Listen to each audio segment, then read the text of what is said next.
Thank you for joining us here at HoneyBaked Ham. I'm your host, Harold A. Matheson, a scientist. Welcome to Glazing.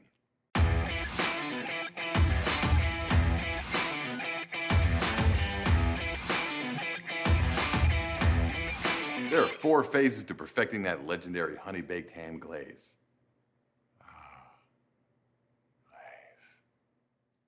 You're about to learn all of them, but first, let's start with the equipment. We have to make sure you have the right tools at your disposal. These include a clean apron, hair restraints, clean cotton gloves with clean protective latex gloves on top, eye goggles, clean arm guards, hearing protection is available but not required, torch, sifter, bowl of sugar, bowl of dressing, and a Bunsen burner. No.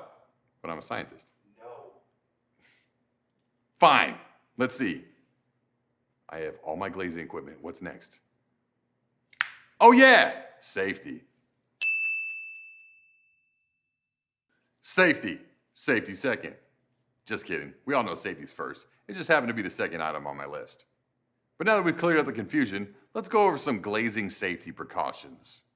Number 1, always keep the torch in the torch holder when not in use and adjust it to make sure it's not on full force. Number 2, keep the torch pointed away from coworkers and flammable objects. Number 3, if a ham falls, do not try to catch it. The glaze is very hot and will cause serious injury if it comes into contact with unprotected skin. Just to be extra safe, let's review.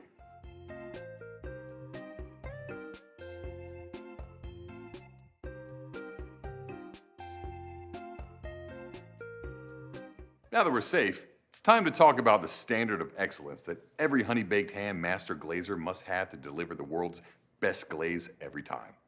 A proud tradition of excellence and flavor. In order to maintain the world's best standards, we've come up with a few target numbers to hit. Let's take a look. First off, you're going to need a minimum of 10 coats of sugar and 2 coats of dressing. Optimal glazing time is 90 seconds. Your glazing weight is the actual weight of the glaze itself and is determined by weighing the ham before and after the glazing process. Optimal glazing weight is 0.85 pounds. This helps the glaze last longer and gives the customer more of what they love. Your ham eval score is an evaluation that is performed on our products to measure if it meets our standards. The glaze section of the ham eval should be 4.5 or higher. Your trainer will review this with you in more detail later. All right, now that we've covered the equipment, safety protocol, and the world's best standards, it's time to get glazing. Let's start with mouth. It's crucial that your ham have a solid base before you begin the glazing process. And I know about solid bases. Here's how to mount a ham the honey-baked way. To begin, the ham ring should be placed approximately 6 inches from the front edge of the table for those without a fixed mount. Ring placement is important to ensure proper glaze coverage, and proper glaze coverage is important. A properly mounted ham gives me as much satisfaction as leisurely reviewing the periodic table. Next, you'll rejoin the 2 half hams and pick up the ham so that your fingers touch the H-bone underneath. Matching ham halves are required for a proper mount and to keep glaze from staining the face of the ham. And if you stain one of my precious hams, we are going to have a real problem. Then, with the fat side up, the femur bone should be perpendicular to the front edge of the glazing table, and the ham should be level to the table with the butt closest to the glazer. Proper mounting allows for maximum coverage with the torch, which enables proper glaze weight, 0.85 pounds, and speed, 90 seconds. Now, make sure there is no separation between the slices. This step prevents uneven slices from burning and allows the glaze to evenly run off.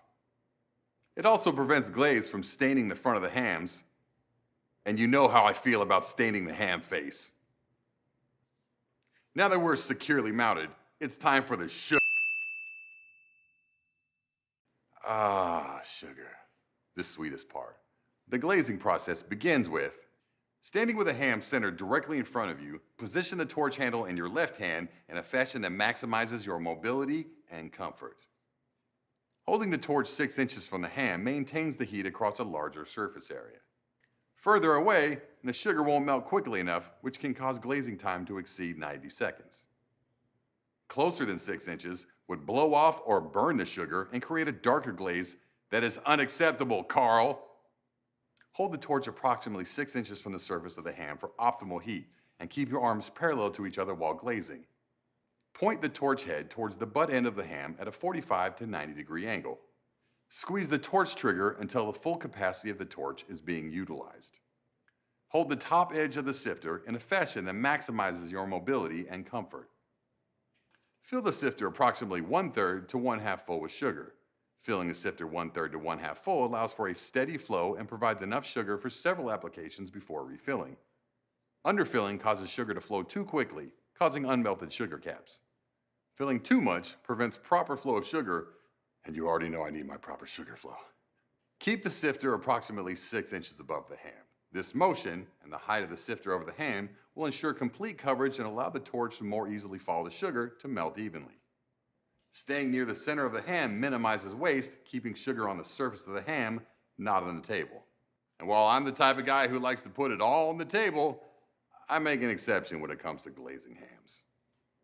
Using a gentle side-to-side movement of the sifter, apply a light initial coat of sugar in a swirl motion, staying near to the center of the ham. The swirl motion should start at 1 o'clock and move in a G pattern, because that's what you are. You're a G. G for glazer. Keeping the torch 6 inches from the surface and nearer the center of the ham, immediately melt the sugar at 1 o'clock and move the torch counterclockwise, ending in the middle. Steady, not fast torch movement creates optimal heat, causing the caramelizing sugar to absorb additional applications more quickly. Moving the torch fast doesn't keep the heat in one place long enough. Apply a minimum of 9 additional coats of sugar that are progressively thicker to achieve the standard weight and coverage. Apply each new coat as the previous coat is melted and caramelized, repeating the torch pattern with each application of sugar. Once the coverage standard is met, get ready to apply the first coat of dressing. It is important to immediately add dressing while the sugar is hot, so that the dressing can be absorbed. And now that our sugar is applied, it's time to get this ham dressed.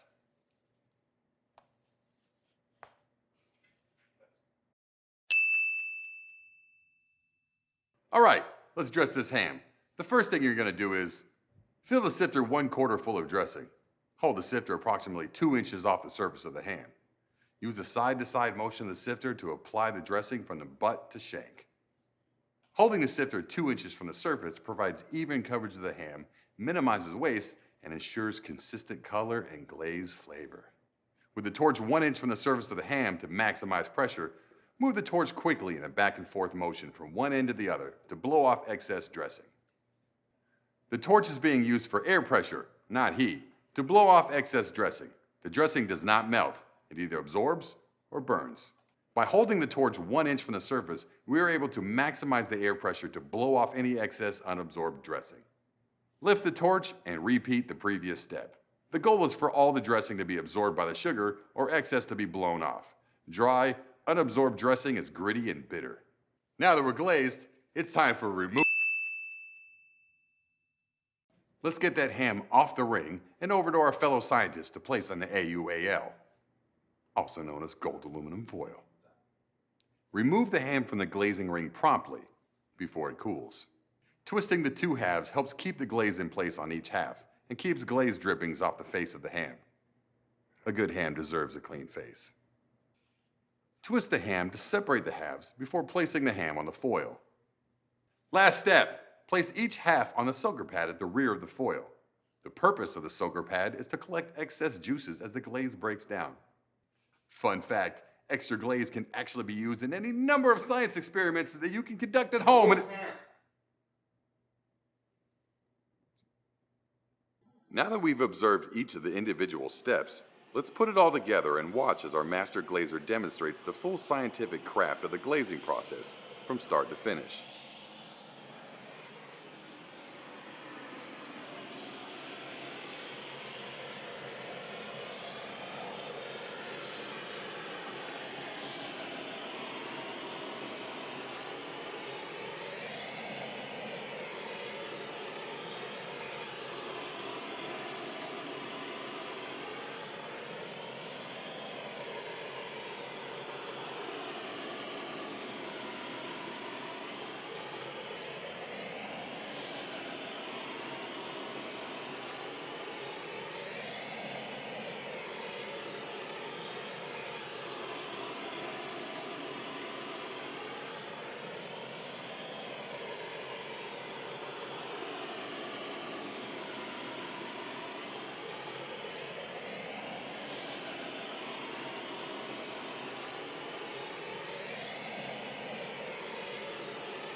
Notice the beautiful caramel color, the full coverage, the absence of any dry dressing or sugar caps, and that thick glaze that gives our customers more of what they love.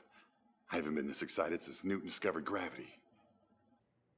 By following and practicing these steps, you're on your way to joining the ranks of the elite HoneyBaked master glazers. If you have any questions or concerns about the glazing process, please contact your trainer or manager for assistance. Thanks for watching, and happy glazing!